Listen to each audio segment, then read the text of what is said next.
Got a book review for you today. Hopefully this will actually finish recording and not crash when it's being saved, because we're doing it on my phone now. This is the third time. Fourth time. I read God is Not Great, How Religion Poisons Everything by Christopher Hitchens.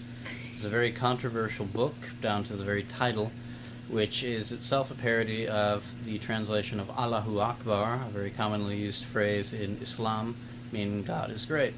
Christopher Hitchens, during his life, was one of the four horsemen of atheism. One of them, I forget his name, always.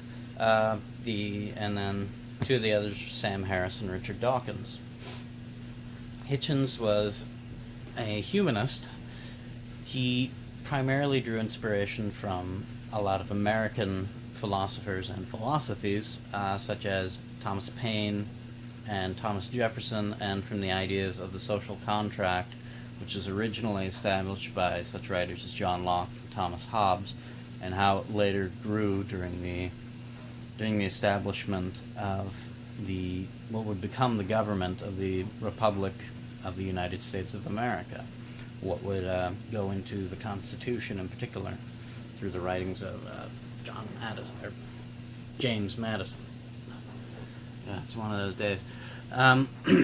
The book itself isn't too long. I actually read it as an audiobook, more or less, on Hoopla. It was 8 hours long. I did most of my listening to it while mowing lawns, but also taking long drives.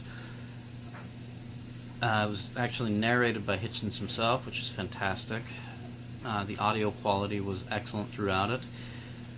His narrative style wasn't exactly the strongest. I could tell he was getting the same kind of blocks in his brain that I'm currently having, but I can imagine that would happen if you're sitting there reading your own work and thinking, I can't believe I wrote that, or I should have done it this way. I could kind of hear that in his voice, so it was very interesting hearing that. The actual content of the book itself is not really that widely read by most of its critics, which shouldn't be too surprising. He takes on the big three monotheistic religions of Judaism, Christianity, and Islam, but he also discusses some of the dangers, as he saw them, in Eastern religions, particularly in Buddhism, which believes in a beginner's mind, or a mind that is not present to hold you back from enlightenment and from the experience of nirvana. He then spends most of the book describing a lot of the things that he's seen throughout the history of religion in terms of repression, outright hypocrisy, the use of many different books in just the Old Testament or the Pentateuch, how they're used to justify certain actions, even though one book might say one thing and another book completely contradicts it, such as the beginning of the world is described in Genesis, but it's described again a few times later in other books.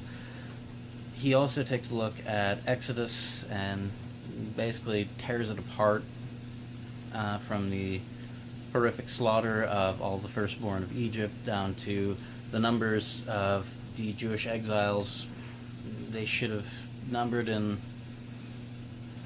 300,000, I believe the mark was, but how there was never any historical explanation or even description of such an event in Egyptian history in their own writings, not even the effects that would have on the local economy or even on the entire kingdom as a whole. He also describes some of the atrocities that were committed in the name of Islam, particularly of Muhammad himself. He looked at Buddhist militias, the horrific things they were doing all throughout the areas he was exploring as a correspondent for the BBC, working as a reporter. Shannon keeps poking her head up and looking at me, and I'm putting it back down. It's me looking at the camera, making sure it's like you're still in shot. So you get to sleep and I don't. Huh? No, it's just hard on my neck to hold it up. He makes many callbacks to philosophers of the Enlightenment, in particular Thomas Paine, Baruch de Spinoza, and he also occasionally looks at it through the viewpoint of philosophers from ancient Greece. Epicurus is a very common one. Okay, dog, you need to get down. Good girl. And also Aristotle a little bit. And he also describes his experiences as from a personal, anecdotal viewpoint, such as having his friend Salman Rushdie actually staying with him, and how the police warned him that his family might be targeted for him harboring the author of the Satanic Verses, which was based on the idea that some of the Quran was actually written by Muhammad while he was under the influence of the devil, in between being dictated to by the Archangel Gabriel. It earned Salman Rushdie a death order from the Ayatollah at the time. I believe the primary one who wanted his head was the Ayatollah Khomeini. He also describes later his experience with the Ayatollah's son, who basically completely rejected the ideas of his father.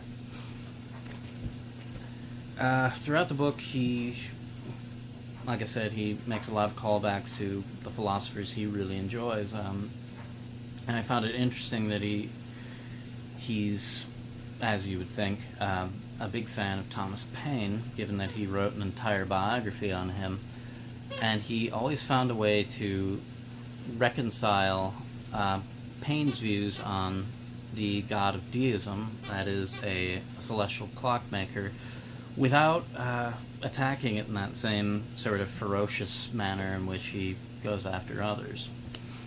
He also makes clear throughout that you're allowed to believe whatever you want, but this is what you're getting into. As an old teacher of mine once said, be aware of the water in which you're swimming.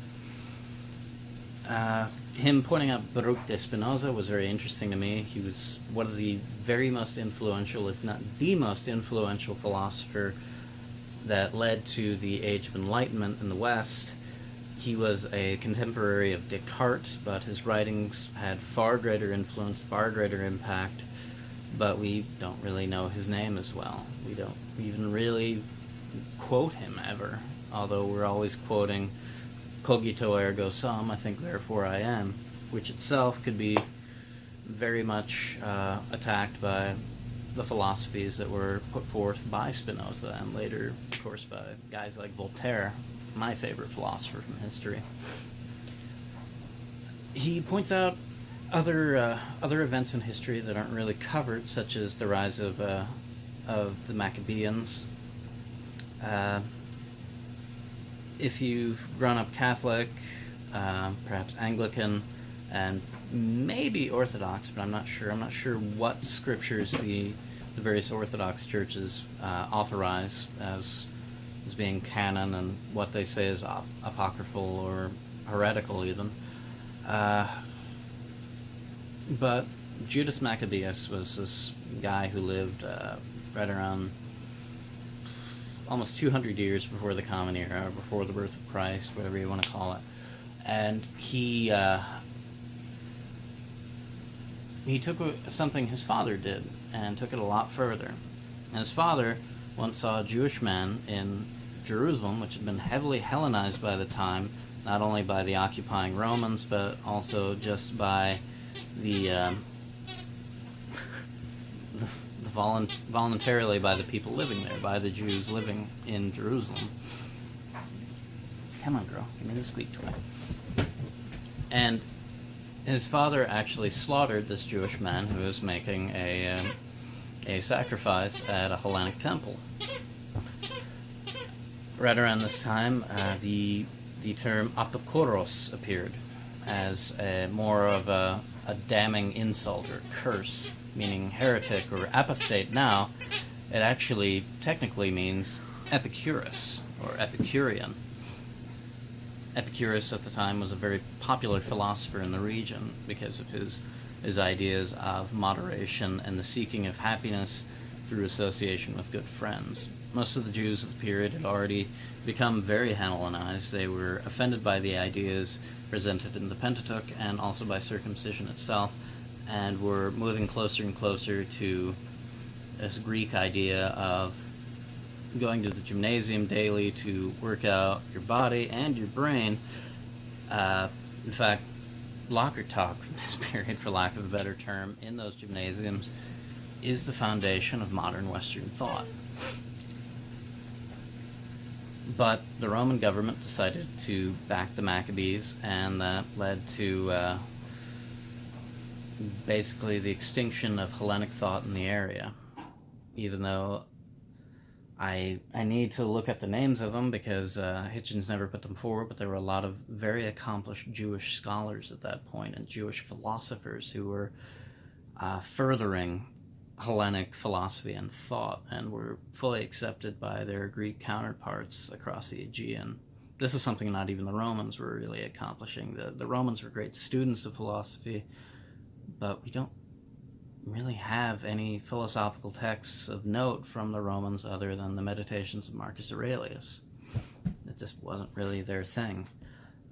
They could put it into practice and they could find the practical uses for it, but to quote Mike Duncan, they spent a lot more time with their feet in the mud than with their head in the clouds.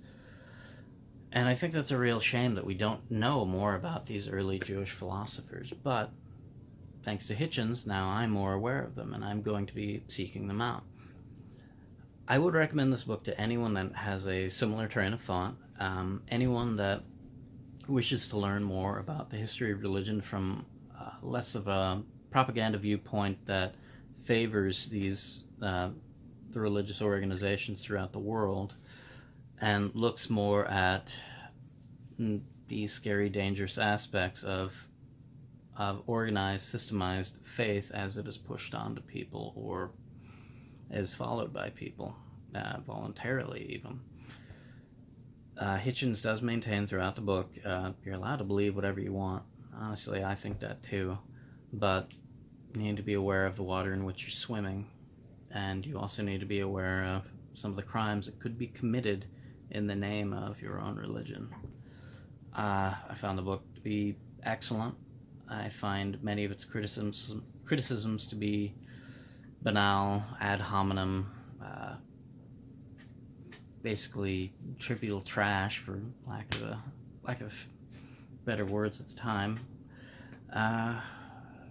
I'd give it 4 stars out of 5. I would have given it 5 stars if it had, pointed out a few more names, if we even have them. But anyway, don't forget to like, don't forget to subscribe.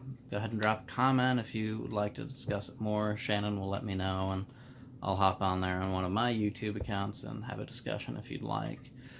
But yeah, I guess that's all I gotta say. See ya.